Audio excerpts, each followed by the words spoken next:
Well, yesterday morning on Get Up, Dan Orlovsky was asked about the Browns and specifically their quarterback situation. Yeah. And I want you guys to react to what Dan Orlovsky had to say. Here's what he said on Get Up yesterday morning. I think there's a crisis in Cleveland after 1 week, okay? Kevin Stefanski's offense, scheme-wise, comes from Kyle Shanahan and Gary Kubiak, which is the under-center, play-action pass game, the outside zone. That's how they create their explosive plays. They can't run it and won't run it with Deshaun Watson. And I don't know the exact reason why, but if you watch the game, it's shotgun, it's catch and throw. And the problem is Deshaun, for some reason, is hesitant, got in the football, and just egregious misses. He's going to climb the pocket. Amari Cooper's in the middle of the field there. It's 3rd and 10. It's two-man. Throw the ball. He's open. You have to make that throw. You are talented enough to make that throw. He's got Elijah Moore on an in route right here. He's going to be wide open in the middle of the field. The pocket is plenty clean. To me, this looks like a guy guiding the football, trying to run the completion to him rather than just cutting it loose. He's going to have a slant. Cowboys are going to blitz off that slot. Puts it on Amari Cooper. It's a catch and run, and it might be 15, 20 yards. He misses that by a yard behind him. This one, back's going to go to the flat, to the bottom of the screen. He's wide open. For some reason, Deshaun's working up top, one-on-one. It's a long foul ball, 6 or 7 yards out of bounds. That happened like 3 times yesterday when the ball's 6 or 7 yards away from the receiver. So I think there's a crisis because it tells me Cleveland knows it can't run the scheme that it truly in its heart wants to. And even when they do it, they can't execute it. Well, that's not good. That's one former quarterback's opinion, Dan Orlovsky. Dustin, yeah, I mean, Tyvis, what do you guys got to say? I don't think he's wrong. Anybody who watched that game, they didn't run outside zone. They didn't run under center. Like it was a completely different offense than we saw last year that they, at least I thought, wanted to run with Flacco. Like Flacco stepped in, and I'm not doing the comparison today because I know people are going to take that and that's my wrong Twitter handle, by the way. But in all seriousness, I think that they need to get back to what they want to do, which is run the football, be in position to have manageable 2nd and 3rd downs, which they didn't have a whole lot of on Sunday. And G. Bush, Tyvis, you guys played what? I don't understand why they can't run this offense the way that Stefanski wants with Deshaun Watson. They can. It's about maybe Deshaun. We talked about it earlier. Maybe he still thinks he's the Deshaun of 2020. It's running the offense what's best for the team, and what's best for what your skill set is today, not what you think your skill set used to be. If he can't, and I'm all about the film. You got to show me you can hit them throws, right? If you want to be a vertical passing team and you want to throw the ball, in the seam and make these tough throws, then you got to show me you can hit them. If you can't hit them, then we got to scheme something open. We got to scheme the bootlegs. We got to scheme the quick game. We got to scheme the play action stuff, the run action stuff. So, I think this week is going to tell me a lot about the Browns. It's going to tell me a lot about Deshaun Watson. It's going to tell me a lot about, Ken Dorsey. You guys got to get into that room and look around at each other and say, we need to come together and put a game plan that gives us an opportunity to win. That one we saw against Dallas was not it. Either because Deshaun couldn't make the throws or was not capable of it or just wasn't on, or whether or not the throws and the concepts weren't hitting because it wasn't executable, Tyvis. Well, I think that it was definitely a humbling experience. You go out there and, like I said, you think you big and bad. You think that I'm that guy. I'm that dude. I don't need no scheme. I know what I'm good at. I know what I can do. And you get out there and you don't have that same success. So maybe it was a humbling thing too. It's like, all right, I tried it my way. It really ain't go the way I thought it was. Right. So what you got for me? Right. Maybe he's more inclined to listen to the Kevin Stefanski thing because, like I said, Kevin has a proven track record. It don't matter who it is at quarterback. They've had success when they ran what Kevin wanted him to run. I know they got Ken Dorsey, and I'm not saying by all means go completely away from it. You sprinkle him some stuff in there just to keep him happy. But at the end of the day, listen, I know this team. I know what this team is capable of. I know the strengths of this team. I know what you can do. I've watched you in practice, so I'm going to call the plays that I know that you can handle. I'm going to make you make the throws that I know that you can handle. Stop trying to go outside of that. Just trust me for a second. Trust me for like 2 quarters, and then we'll sprinkle you one out there. I'll let you do your thing for maybe a quarter or 2. But trust me, let me get this thing going. Once we get a lead, then we can talk about getting you your extended stuff. But I think at some point y'all gotta put the ego to the side and be like, listen, Kevin, you was right. You know what you're doing. Let me just trust you. I know I don't really like going under center. I don't really like the play action game and all that stuff. But, you know, let me try it one time. Let me see what it really looked like. Because at the end of the day, even if, which that run game still makes a big key into it, if that run game is working, that play action, you're free to bootleg the thing and run it and get some yards if you want to get that involved. But make the quick, easy, simple throws. That's what you've been working on in camp this whole time anyways, getting the ball in your hands, getting it out to the guy. Your guys, right there, film shows you that your guys are actually winning those routes. Put the ball on them. Let's get the sticks moving, and as this game goes on, as you catch a rhythm, then boom, we'll open this playbook up. But y'all start got to be much better than what it is. I just think that the Browns have to win maybe early on this season, kind of grimy. You know, they kind of have to win a little bit ugly, because I don't think the right idea coming into the season was to make Deshaun Watson in week 1, after he didn't play in the preseason, after he had off-season shoulder surgery, and after the poor performance he had last year, to come out against the Dallas Cowboys on national TV at 4:30 and throw 45 times. I don't think that was ever in the plan. Obviously, the game sort of dictated that they would throw more late in the ball game. But to put the ball in the air, in his arm, that many times with so many uncertainties coming into the game, I think was unfair. And I think it didn't put Deshaun in a position to have success. So with that being said, yeah, Jacksonville this week, like, you don't have to win sexy. You got to find a way to win the game. We all know the defense is the strength of this football team. Yep. So then why not rely on them?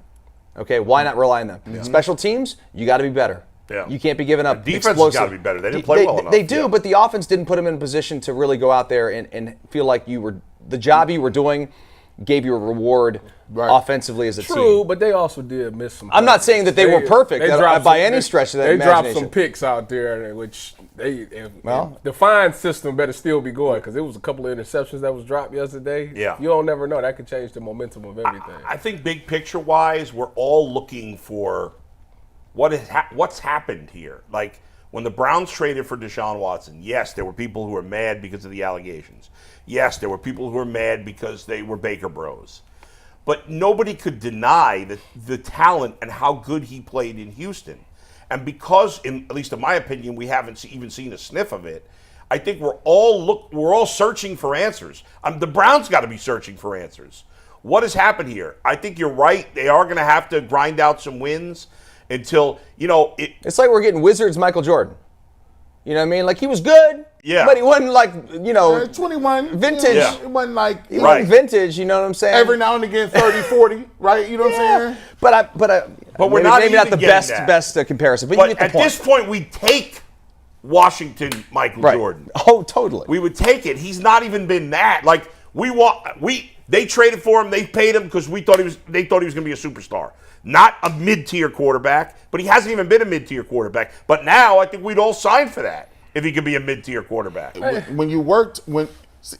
why the NFL is so great. It's you got to adjust, and they making adjustments while you making adjustments, and everybody is adjusting.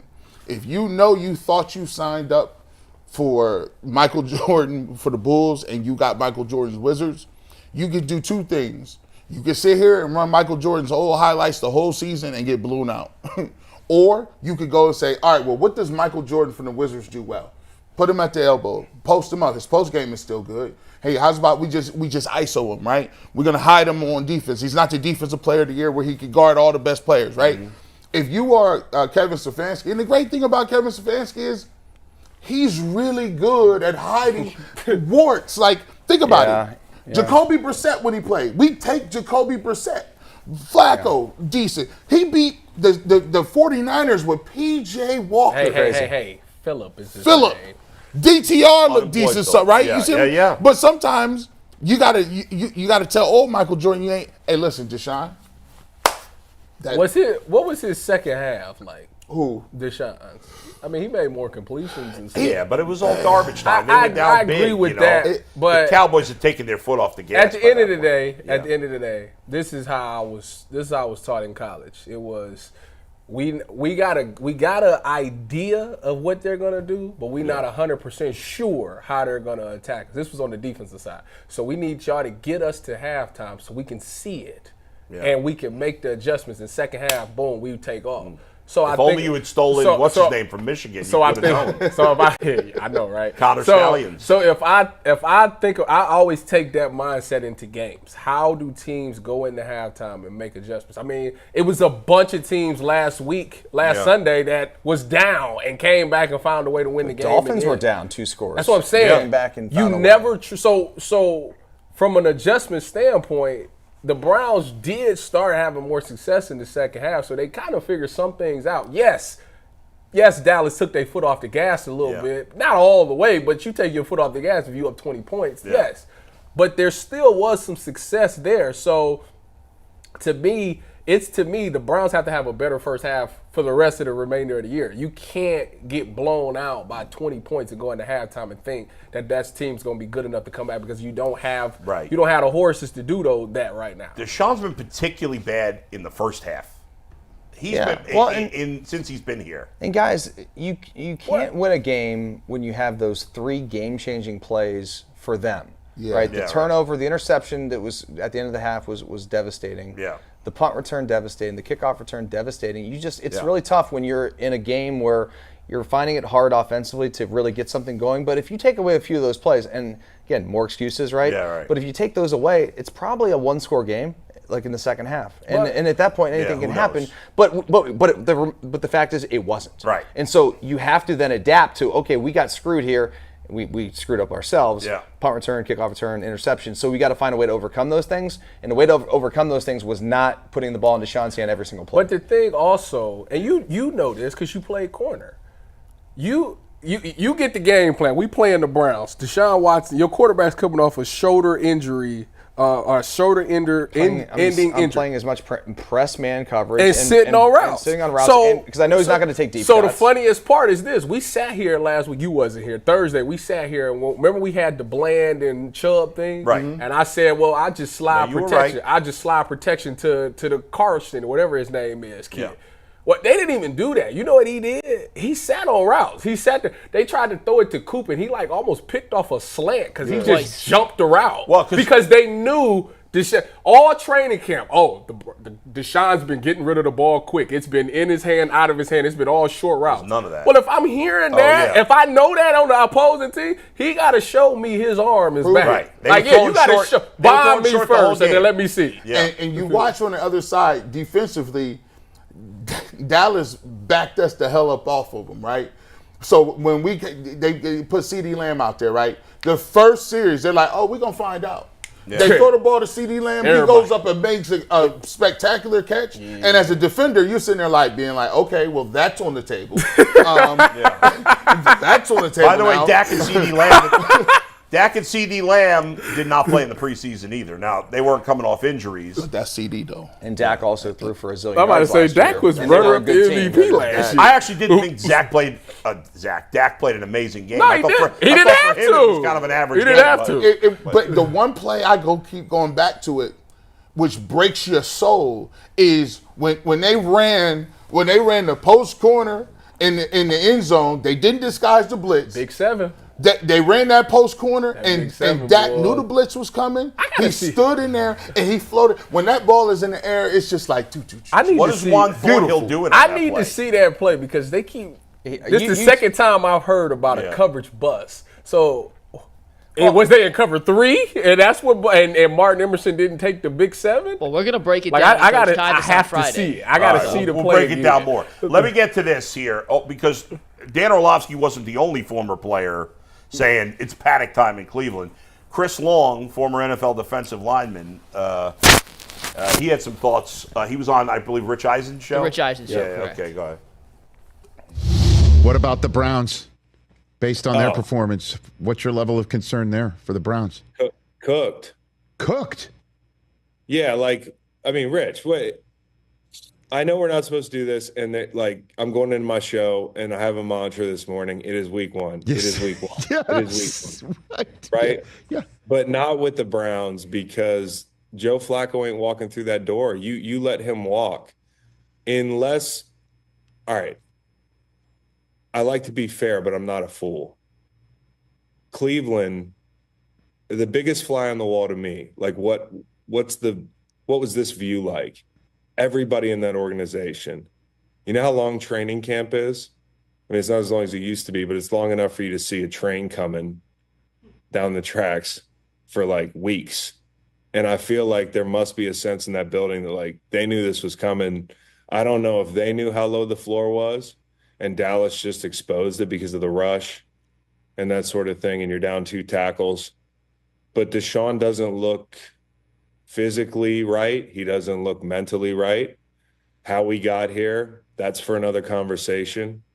But I look at this, and if you're Cleveland, you have to be saying the guys that made the gamble on bringing him in, they got to be – it's like I've been there in a sports book, not with my life savings on the line, but like watching the dumb bet I made go up in flames, and I got to feel like they're feeling like that in real time. There's no escape.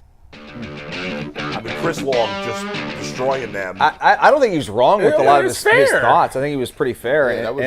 Yeah, we've all been there in the sports book. I've been there many times where you're like, just burn this ticket because you know that it was inevitable. Once the game started, I made a bad decision. Yep. The Browns, when they started that game, they're probably thinking, here we go again. Or like everyone who was at camp, when we were not at the Greenbrier, when we're getting the reports and you're getting the text messages from the people down there, man, it's not looking good. Like, we all try to kid ourselves that it was going to look good once the season got here, and now all of a sudden it's like, well, we can't hide anymore.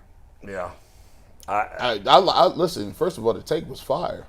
Like I love how he set that thing up, bro. He said it was a great take, right? Like the whole train track thing that was fire, dude. It was a great take. But look, when you get, and it's kind of like what we was just talking about is when you get the quarterback and you're like, okay, I thought I was getting this, but now I know this is what my scratch-off lottery ticket looks like. And so you're just like, now you know what it is. So what do you do? Because there's, 16 more games left to play? Yeah. And that's all? Yeah, that's it, 16. And you can't just sit here and be like, you can't throw your hands up and say, well, this is what we got, guys. Well, no, you better not say that. I mean, the thing is, the sick thing is, as bad as we are, as everybody is down on the Browns, they still got a chance to win their division. Right. They still can do a lot of good things.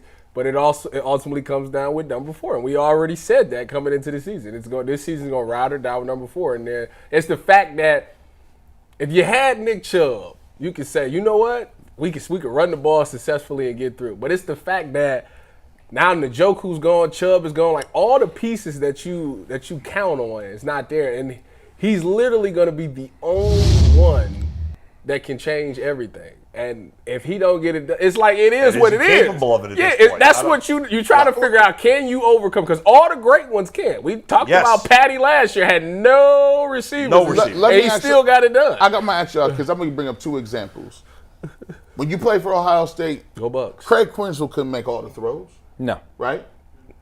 They came up with something called trestle ball. He made the right ones, though. When you came, when y'all had your championship run, Cardell was in. You didn't know what you was getting from Cardell, right? No. So, what was your mentality when you had those quarterbacks playing? Oh, get the ball back to him. And how did you guys go about winning championships with guys that? Well, I mean, we knew that there was a lot on our shoulders and our play defensively to make stops in the red zone, and we knew our offense they weren't going to give us 35 points a game. They were maybe going to give us 21, 24.